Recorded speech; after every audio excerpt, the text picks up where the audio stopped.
Each day our outfielders go through a series of outfield drills we call our dailies. The first of these is our overhead drills. Each player will have a ball in their glove. They will toss it to the coach about 5 feet out in front, and then they will take off, as you're seeing here, to their left. A ball hit behind them. They got to go hard, try to get around it so that they can field it, hopefully coming back in if they need to. Sometimes we'll throw it so that they have to go hard to get to it. And we just want them to learn to run on their toes, to see the ball, and catch it out in front of their eyes as much as possible. And then you can see here that they're going the opposite direction. In this case now they're going to their right. Ball's being thrown out in front of them and they have to run to it. Kind of a fairly simple drill, but it's a good one for outfielders to learn to get back on the ball.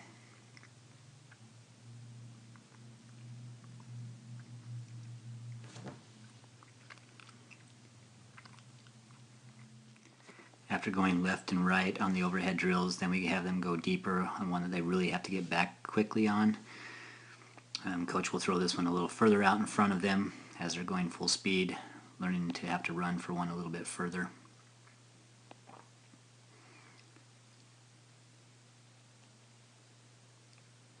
We call these turn and goes to get them to really go deep.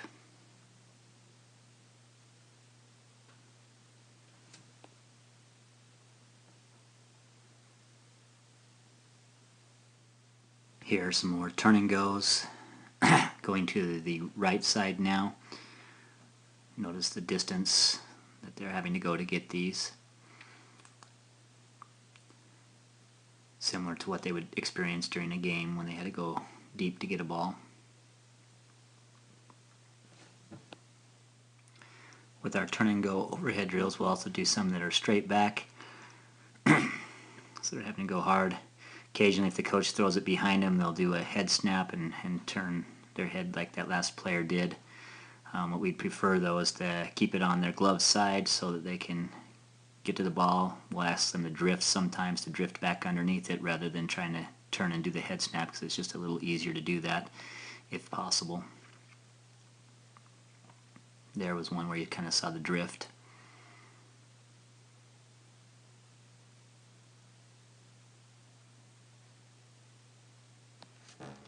Here's our head snap drill. Player will take off straight back, and then the coach will on purpose throw it on the back side so that the player has to quickly turn, snap their head around to get their eye back on the ball as quickly as possible, try to locate it, and then come down with it. This happens sometimes in a game when a ball tails a little bit more than you thought and you have to turn to get it to the other side.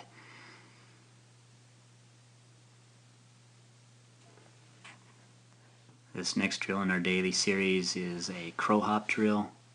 Coach will be about 100 feet from the players. They'll throw a ground ball that the player has to come through, try to field, and then crow hop and make the throw back to the coach. You can do this with the coach, or you can actually ask your players to be 100 apart from each other, and they can take turns and do throw 5 to one of them, where they crow hop and throw it back to their partner, and then switch and have the other partner throw the ground ball. Next in our daily series, the coach, again still about 100 feet away from his players, will throw a ball to either side of the players, and they're going to work hard to get around the ball and be able to make a throw back into the coach. So they're going to work hard, taking good angles to get around it so that they can get it on a crow hop, throwing it back in, as you see the players trying to do here.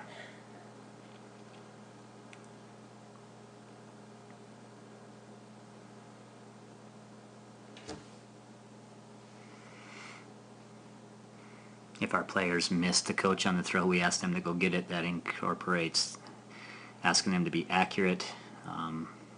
For some reason, if they have to go chase the ball, they tend to be a lot more accurate.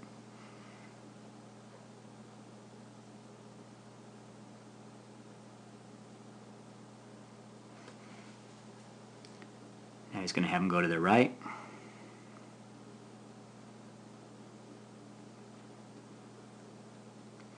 If it's one that's hard to their right, then he's going to ask them to do a reverse turn where they're going to plant their right foot and turn to get a little bit more velocity on the throw. Kind of setting their hip to be able to make that strong throw back in.